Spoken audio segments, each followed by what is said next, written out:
Welcome to the Dead 3 Coaching Podcast. I'm your host, George Evian, and welcome to another episode.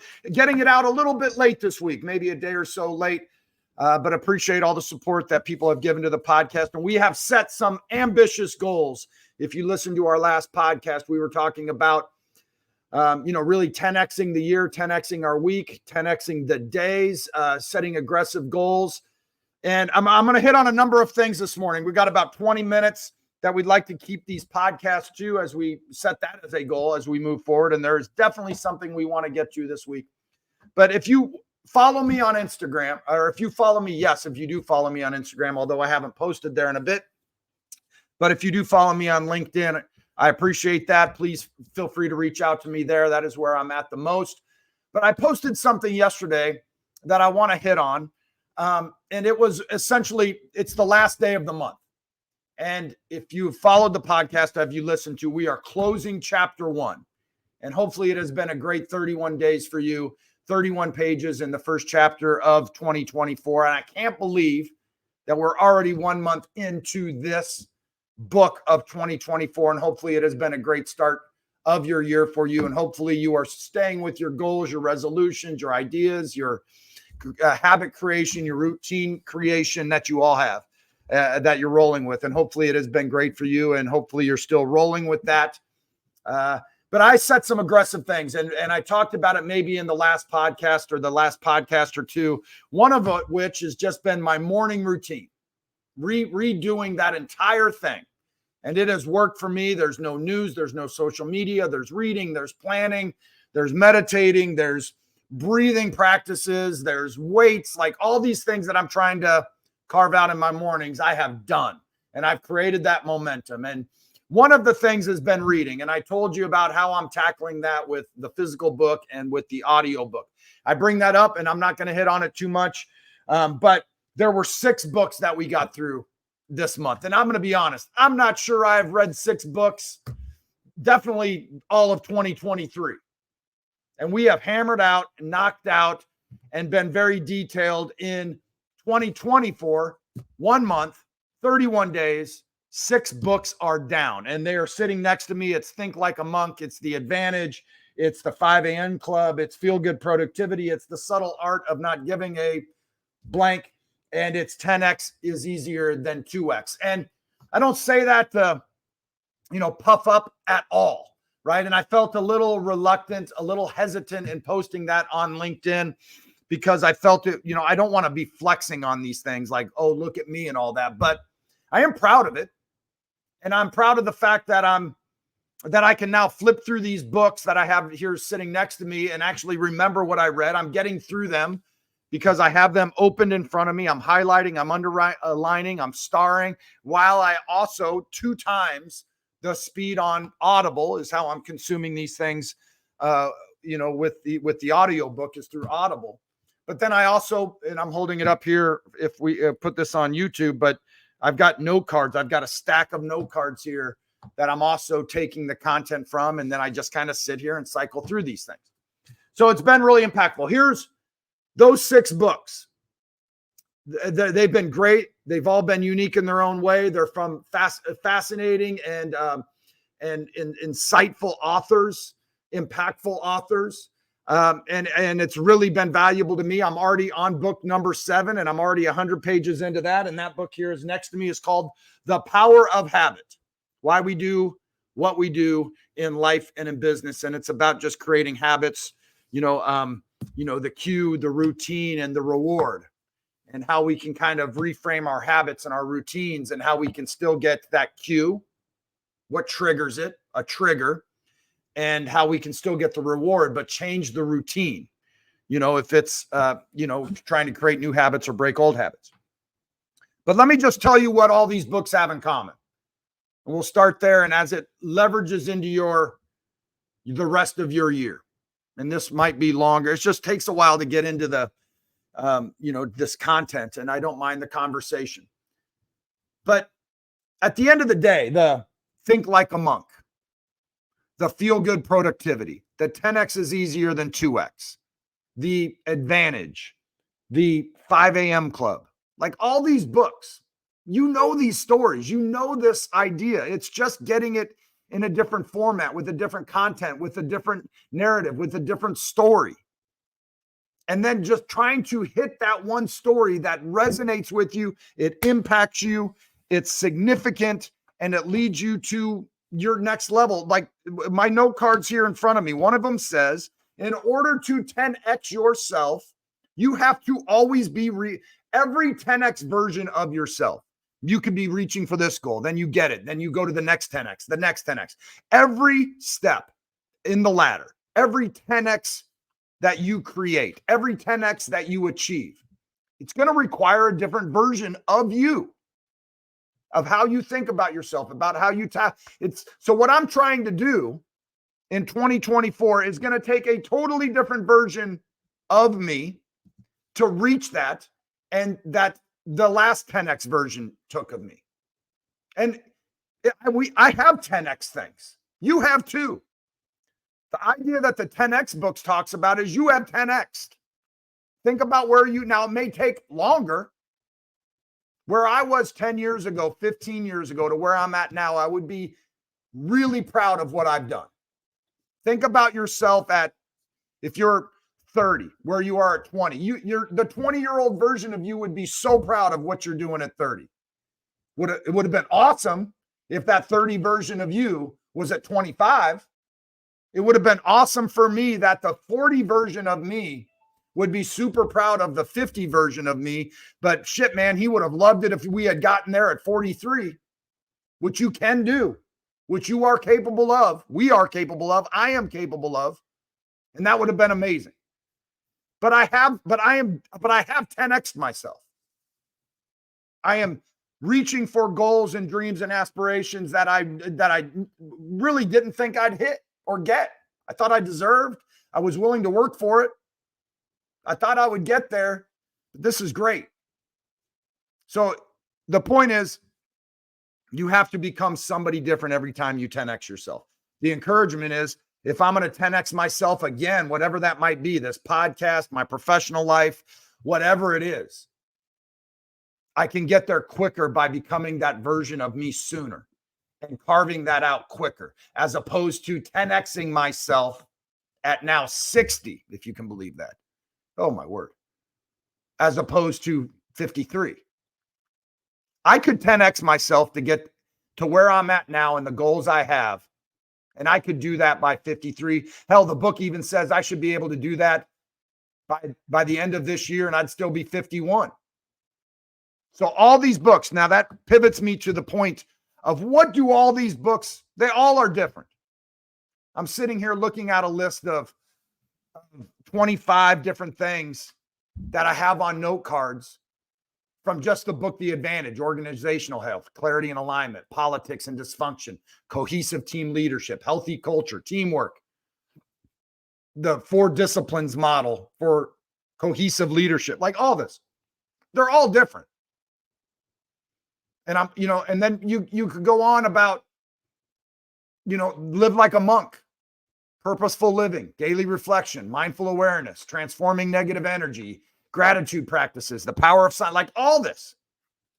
They're all different. And there's all huge takeaways from every book. People you meet, the books you read. That's what's going to change you in 2024. We've said that before. But here is what they all have in common. They all have this in common. There's probably many things they have in common, but here's one that is significant for me.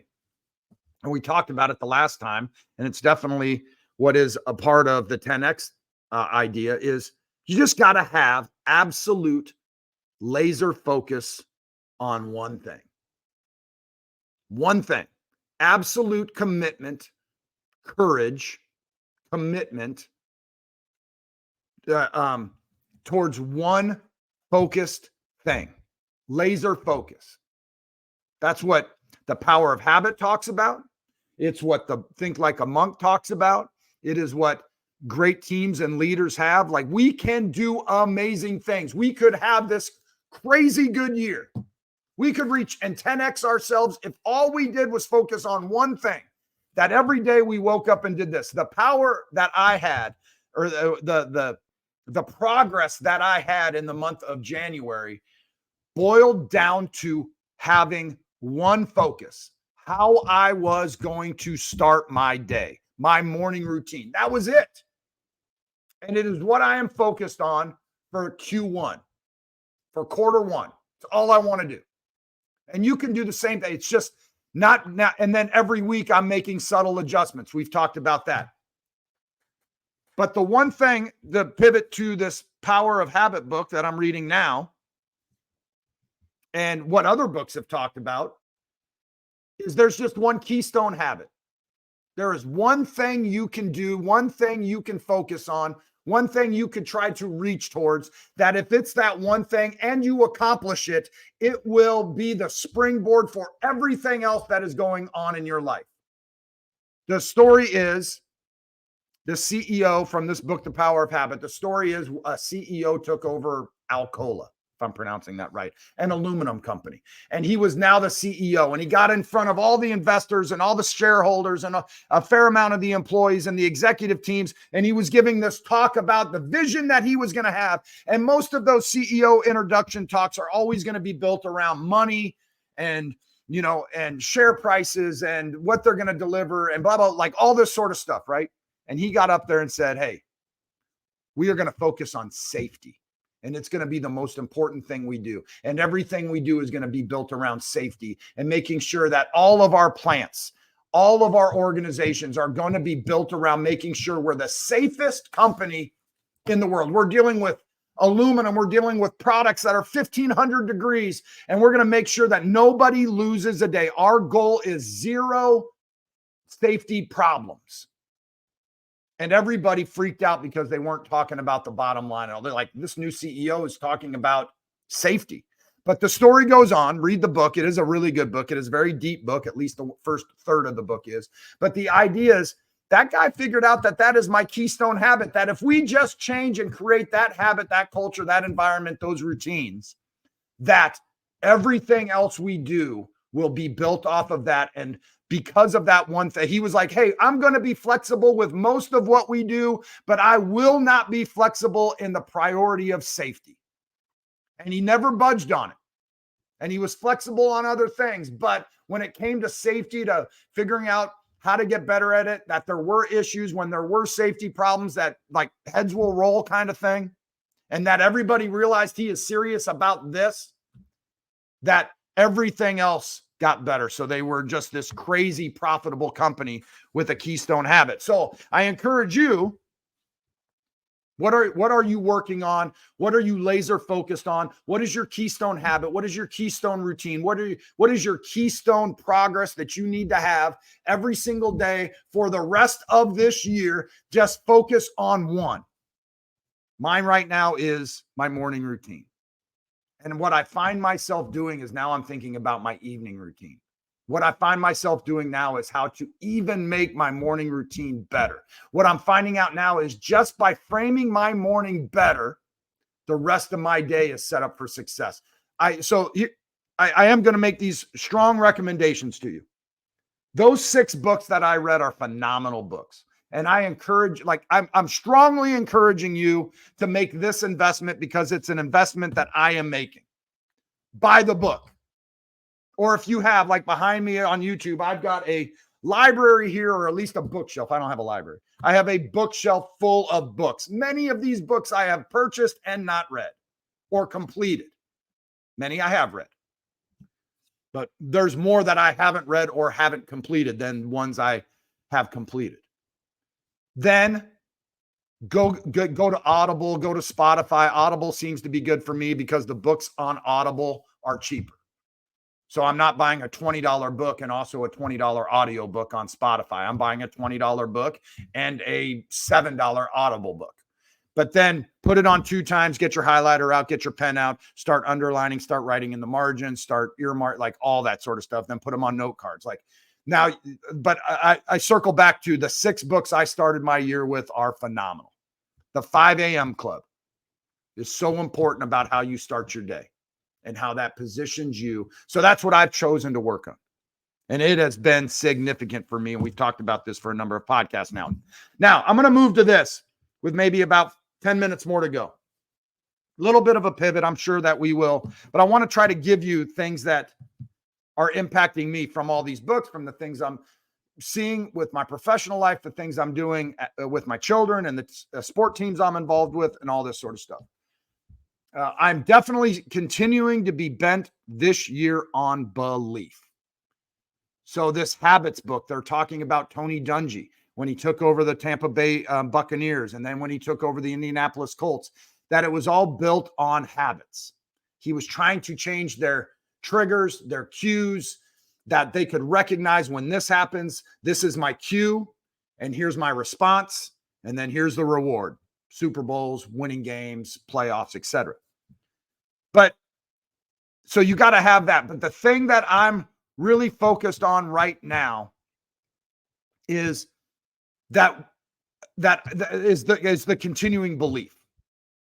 As I was reading this habit book this morning and they were talking about Tony Dungy, the word that kept popping up with Tony Dungy when he was building those cultures and environment and working with athletes and trying to build the power of habit is that you have to have an overwhelming, overriding belief that you can do it, that you can overcome this habit, that you can do this, that you can quit smoking, that you can quit drinking, that you can work out every morning at 5 a.m., that you can, be the best player, that you can make these shots, that you can accomplish this, that you can build your software sales team. Like you can do it.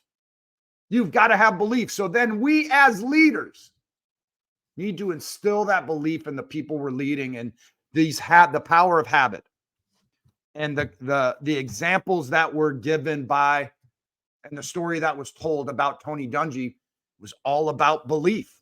And if I were good enough to just immediately flip to it in the book, and I might do this while we talk, but I just continued to underline that it is so much about belief and making sure, and that you instill the belief that these habits work, that they can do it, that they will change, and they'll change for the better. He said, at halftime, the team filled the locker room and they were losing against the Indianapolis Colts were losing to the New England Patriots. And this was one of their opportunities to make it to the Super Bowl. They hadn't made it yet. And at halftime, the team filled the locker room and Dungy asked everyone to gather around. And the noise from the stadium filled through the closed doors, but everyone inside was quiet. And Tony Dungy stood there and he looked over to all his players, and the players looked at him, and they had to believe. They had to believe, he said. They had to believe that they've earned it, they deserve it, that they have the right habits, the right practice habits, the right belief in one another, that if they all do their job, like I'm just telling you right now, leadership and getting people to follow you and getting people to reach for goals and getting people to go 10x and getting people to own their mornings, it's the belief that they can do it. So I'm going to position this example into that narrative, and then we'll kind of wrap it up. This hit me the other day in one of these books I was reading. I don't remember exactly which one.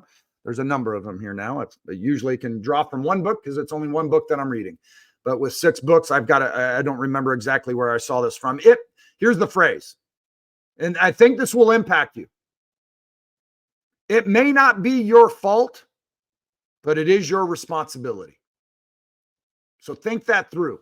The things that go on with you, the things that go on with your teams, the things that go on professionally, the things building software, getting sales, getting clients, whatever it might be, things are not going to go your way. And if you have a culture of blaming, of gossip, of criticism, of non-belief, then you're going to always be in this mode of not my fault, not my responsibility. And then when you get to those things and those problems end up on your desk, you sit there and blame and blame and blame. This was really impactful for me. At work, this past week, we had a quarterly planning session. And it was my first time running, organizing, facilitating, leading the quarterly planning for this group. And we got done. It was good. We got the outcomes, the outputs that we wanted. It was fine. I think we're organized, calibrated to have a great quarter, 13 weeks. But wanting to be great and not just good enough, it wasn't good enough for me. I'm just being honest. It wasn't good enough for me. But it was our first at bat. Is it going to be better the next time? Absolutely. Is it going to slowly creep up to the elite team that this group is capable of? Absolutely. And I told this group. So afterwards, we had a small group of people together, the leaders essentially. And I just got everybody together and said, hey, listen, we just ended quarterly planning. This is the time that we're in the locker room after a game or coaching meeting or a practice the next day. This is the time to start thinking like, hey, what went well? What didn't go well? How can we get better? What are the items? And I quickly, even before that meeting started, I had listed 16 things I did not think were A pluses. They may have been B pluses. They may have been D pluses. But listen, you have to understand, I'm not in this to just be good. I'm in this to be great. I told them I'm in this so this group, these teams, these people, this product line, whatever it is the best in the company. So if it's an A minus, if it's a B plus, like put it down. Where can we get better and how? So I had 16 things written down. And I went through this list. I said, hey, listen, before I solicit your feedback, let me tell you what I'm thinking. Right? Because I kind of wanted to make it real simple for them. And maybe that wasn't the best way to do it. Maybe it was just like, hey, you tell me what you think. But I started off saying, hey, here are the items that I think we can get better at. Maybe we were good at it, but we weren't great at it. So I gave them the list, 16 things. Then I went around the room. What do you think? What do you think? What do you think? And I said, feel free to tell me, George, you sucked at this. This was bad. We've never done it this way. It used to be great. You jacked it up. Like, I'm cool with that. I'm not wrapped up in being right. I'm wrapped up in getting it right and being great and elite. But here's where I put all this together. So you get that frame of point. I said this, and I believe I said this. I definitely said it to somebody else after the meeting when I was doing a retro on some of this other stuff. But it was these things that we just rattled off may not be our fault. You could sit there and be a crappy organization and say, hey, you know what? These 16 things, only 2 of them are really my fault. The other 14 are somebody else's, man, and I hope they figure their stuff out. Or I'm going to tell them they weren't good enough and that they jacked us up. What that does, before I tell you what I think that does, those things are not my fault. You could say that privately. You could sit there and look at your list of 16 things that didn't go well, and you could say, those aren't my fault. But I choose to make them my responsibility. So the example in one of these books was this. Doorbell rings. You go to the door, you answer it. Nobody's there. You look, this is a strange example, but it made sense to me. Doorbell rings, you open the door, nobody's there. You look around, nobody's there. You look down, and there's a baby. Something's going on. Now all of a sudden there's a baby at my doorstep. It's not my fault. That's not my fault the baby's here. Somebody else put this here. They're not around. There's no cars around, blah, blah, blah. But we all know it's my responsibility. Call the cops, take care of the baby, get it fed, whatever, right? However I handle that situation, it is my responsibility. That was the example in the book. It's not your fault the baby's there.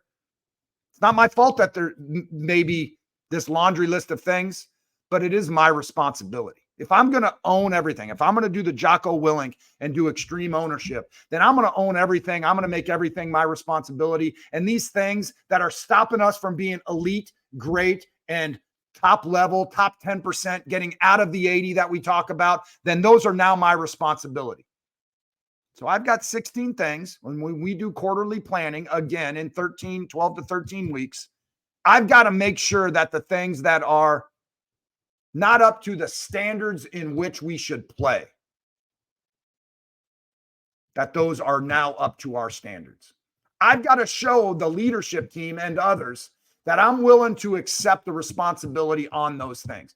I need to show the leadership that by me saying, hey, maybe not my fault, but my responsibility, that we are now creating a culture of responsibility, of ownership, of being elite, of making progress, of owning our day, owning our releases, owning our quarter, owning our product lines, as opposed to somebody else will take care of it. It's not my fault. Somebody else better take care of it. Totally different mindset. Totally different mindset. Not my fault, but it is now my responsibility, or it is my responsibility. That impacted me. Steal it, take it, write it down on a note card, flip through it every day, put it on a sticky note, put it on your monitor. I wouldn't go running around saying not my fault. I think it's okay to do that in a small group. Or if you want to figure out how to frame it to, hey, these might not be our fault, but they're now our responsibility to the team. Gives you ownership. So what does that do for you? Maybe I've already answered this. Gives you, by you owning it and taking on the responsibility, that that empowers you. It empowers the team. It is now sitting there saying, hey, we're going to own this stuff. This is us. This is us getting to the next level. Man, we just rattled off 16 things that we can do better. Normally, we'd probably try to tackle 1, 2, or 3 of these things, and we try to go from a C- to a B-. No, now we've got 16 things. And I asked them this. I don't know if you would do this. I say this a fair amount professionally.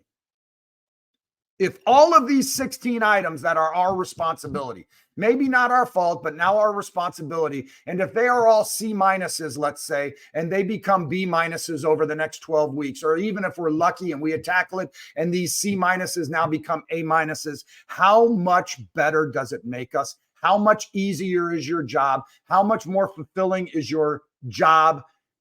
And how much more passionate are you about doing what we do? And they say, that'd be amazing. This would significantly change how we do business. This would significantly change how I feel about my job. This significantly change the interest, passion, ownership, enthusiasm, motivation, inspiration that I have for what we do. Just by doing those things. Awesome. Then let's take responsibility. Let's own it. Not my fault, but now it is my responsibility. And my responsibility is to get us elite. Don't ever apologize for the groups that you work with to sit there and say, wait till you see where we're going to be in 6 months. Wait till you see what we're going to look like at the end of this quarter. Stay with me on this. Believe that the habits we're trying to create, Q, response reward, figuring all that out, and what this is going to look like. And we are here to be great. We are here to 10x this sucker. And we're here to 10x you. And we're here to wherever we're at now, a leader always needs to figure out what the current reality is. Then a leader needs to see what greatness is and then 10x that and say, hey, the best company, the best team, whatever does this, but man, that ain't good enough for where we're going, because we're going beyond that. Get the right people on the bus that believe, that will create those habits, that will create those mindsets, and create all those routines to help you get there, and then get them to believe in that and get them to say, it's not my fault, but it's my responsibility. And let's 10x this sucker. That's what I encourage you to do. Listen, there's a lot going on. These books have really been powerful. The books you read, the people you meet, the content you consume, right? YouTube, podcasting. Listen, I hope that this podcast is valuable to you. I hope that when you listen to this, you get 1 or 2 good ideas that you can carry with you to make to have an impact on your day, to 10x your year, to 10x your month, to 10x your days.